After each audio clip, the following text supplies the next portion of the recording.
بازیچہ اطفال ہے دنیا میرے آگے،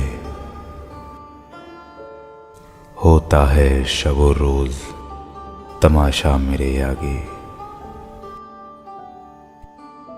گو ہاتھ کو جنبش نہیں، آنکھوں میں تو دم ہے، رہنے دو ابھی ساغر و مینا میرے آگے۔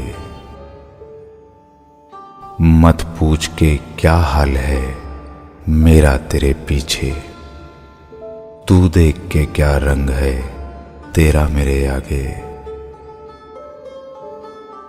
ایمان مجھے روکے ہے جو کھینچے ہے مجھے کفر، کعبہ میرے پیچھے ہے کلیسا میرے آگے۔ عاشق ہوں پر معشوق فریبی ہے میرا کام، مجنوں کو برا کہتی ہے لیلا میرے آگے۔ ہوتا ہے نہاں گرد میں صحرا میرے ہوتے، گھستا ہے جبیں خاک پہ دریا میرے آگے۔ ایک کھیل ہے اورنگ سلیماں میرے نزدیک، ایک بات ہے اعجاز مسیحا میرے آگے۔ بازیچہ اطفال ہے دنیا میرے آگے، ہوتا ہے شب و روز تماشا میرے آگے۔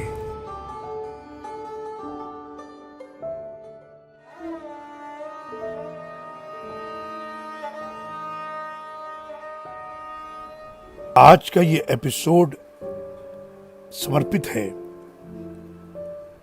فارسی اور اردو کے بہت بڑے شاعر جناب مرزا اسد اللہ خان غالب کو۔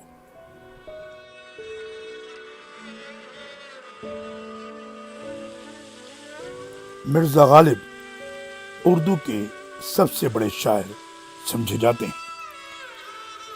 ان کی عظمت کا راز صرف ان کی شاعری کے حسن اور بیان کی خوبی میں ہی نہیں ہے، ان کا اصل کمال یہ ہے کہ وہ زندگی کے حقائق اور انسانی نفسیات کو گہرائی میں جا کے سمجھتے ہیں اور بڑی سادگی سے عام لوگوں کے لیے بیان کر دیتے ہیں۔ غالب جس پرآشوب دور میں پیدا ہوئے، اس میں انہوں نے عظیم مغلیہ سلطنت کو برباد ہوتے ہوئے دیکھا اور باہر سے آئی ہوئی انگریز قوم کو ملک کے اقتدار پر چھاتے ہوئے دیکھا۔ غالباً یہی پس منظر ہے جس نے ان کی نظر میں گہرائی اور فکر میں وسعت پیدا کی۔ وہ کسی ایک عہد کے نہیں بلکہ ہر عہد کے، ہر زمانے کے شاعر ہیں۔ ان کی طرز ادا میں جدت اور باغپن ہے۔ جدید تشبیہات اور تراکیب نے ان کے اشعار کو ایک دائمی تازگی بخشی ہے۔ انہوں نے 11 برس کی عمر میں غزل کہنا شروع کیا تھا۔ ابتدا میں بیدل کا رنگ نمایاں تھا، زیادہ تر توجہ فارسی کی طرف رہی۔ مرزا کو فارسی سے خاص دلچسپی تھی۔ شیخ معظم کی شاگردی میں آئے۔ علاوہ ازیں عبد الصمد کے بھی ان پر بڑے احسانات ہیں جنہیں مرزا بھی تسلیم کرتے ہیں اور کبھی ان کے وجود سے ہی انکار کر دیتے ہیں۔ فارسی شاعری میں انہوں نے بیدل کے علاوہ ظہوری، نظیری اور عرفی سے بھی بہت زیادہ اثر قبول کیا۔ بالآخر انفرادی اور ذاتی رنگ پیدا ہو گیا۔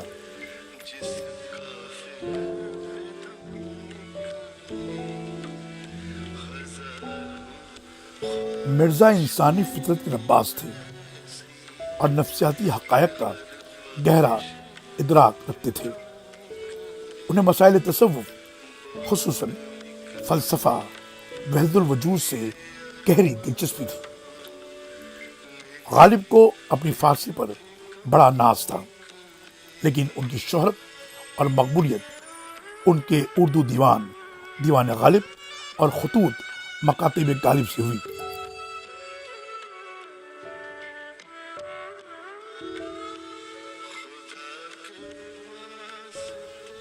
مرزا غالب ہمیشہ سے ہی اپنے چاہنے والوں کے لیے ایک کرسماتی کردار رہے ہیں۔ مرزا کی شخصیت کی سب سے اہم خوبی یہ رہی ہے کہ ان کے عاشقوں میں نہ صرف اردو والے بلکہ غیر اردو طبقہ بھی ان کا موقف رہا ہے۔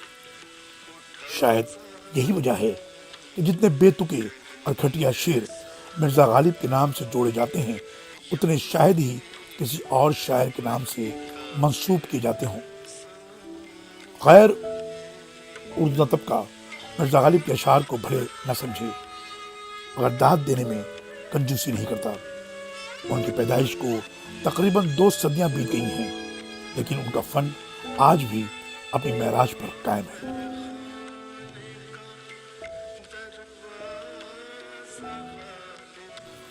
یہ مرزا غالب کی 223ویں سالگرہ ہے، یعنی 2 صدیاں بیت چکی ہیں، لیکن آج بھی ان کی مقبولیت کم نہیں ہوئی۔ ہر عمر کے لوگ ان کو پسند کرتے ہیں، کیا بوڑھا کیا جوان، ہر کسی کو پتا ہے کہ مرزا غالب کون تھے۔ یہ کسی شاعر کے لیے بہت بڑی بات ہے۔ مرزا غالب اکیلے شاعر ہیں جن پر بے پناہ مضامین لکھے گئے، کئی کتابیں لکھی گئیں۔ لوگوں نے اپنے شعر کہے اور نام دے دیا مرزا غالب کا۔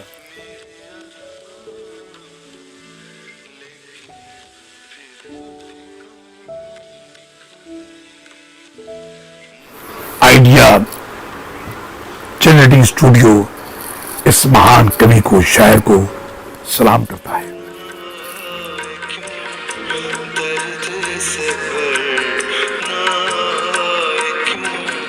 درد سے